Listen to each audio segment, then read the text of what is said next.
हमारी संस्कृति, हमारे संस्कार सदा रहें हमारे साथ। सब्सक्राइब करें तिलक। इस बार आपको मुझसे युद्ध करना होगा। मैं केवल पुरुषों से युद्ध करता हूँ, किसी निर्बल स्त्री पर हाथ नहीं उठाता। मैंने कहा ना, जाओ यहाँ से। मुझे निर्बल स्त्री समझकर आप भूल कर रहे हैं पितामह। इन हाथों में अब चूड़ियां नहीं हैं, लोहे के भारी शस्त्र उठाते हैं मेरे ये हाथ। मुझसे दो दो हाथ लड़कर देख लीजिए, आपका भ्रम टूट जाएगा और आपको पता चल जाएगा कि मैं नर हूँ या नारी। तो तुम ऐसे नहीं मानोगी।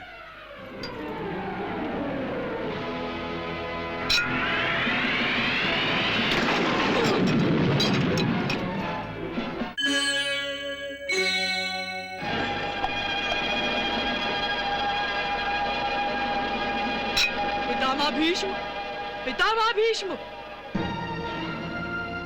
पहचाना मुझे? मैं द्रौपद पुत्र शिखंडी हूँ। तुम्हें अपनी पहचान बताने की क्या आवश्यकता है शिखंडिनी?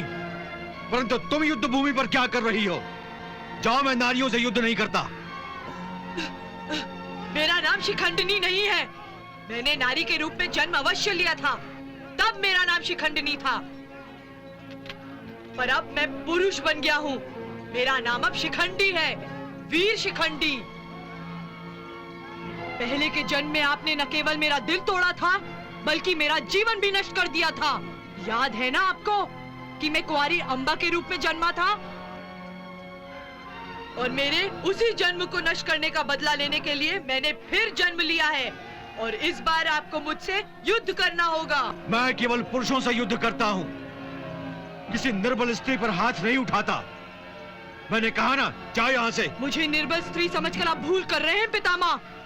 इन हाथों में अब चूड़ियां नहीं हैं, लोहे के भारी शस्त्र उठाते हैं मेरे ये हाथ। मुझसे दो दो हाथ लड़कर देख लीजिए, आपका भ्रम टूट जाएगा और आपको पता चल जाएगा कि मैं नर हूँ या नारी। तो तुम ऐसे नहीं मानोगी।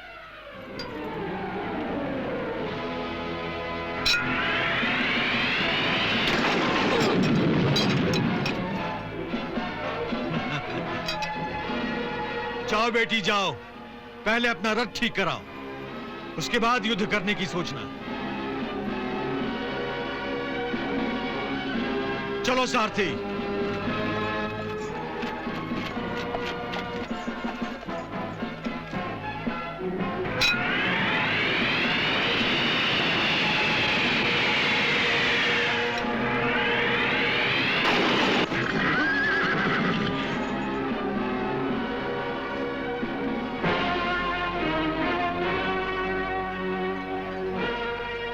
युवराज उत्तर, तो तुम हो जो मेरे बाणों की तूफान के सामने पहाड़ बनकर खड़े होना चाहते हो? जी हाँ, मैं विराट नरेश का पुत्र उत्तर तुम्हारे बाणों के विनाशक तूफान को प्रतिबंधित करने आया हूँ। नादान बच्चे, तुझे इतना भी नहीं मालूम कि तूफान अपने सामने आने वाले बड़े बड़े पेड़ों और चट्टानों को भी एक तिनके की तरह हवा में उड़ाकर फेंक देता है। मुझे तिनका समझने की भूल न करो महाराज शल्य।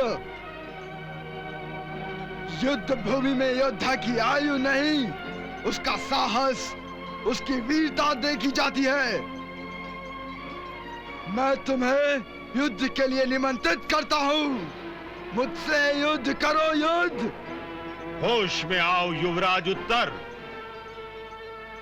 तुम मुझे नहीं अपनी मृत्यु को निमंत्रण दे रहे हो। इसका निर्णय तो युद्ध के बाद ही होगा। ठीक है, जब तुमने अपने जीवन की रेखा स्वयं अपने हाथों से काट दी है, तो मैं क्या कर सकता हूं? सावधान!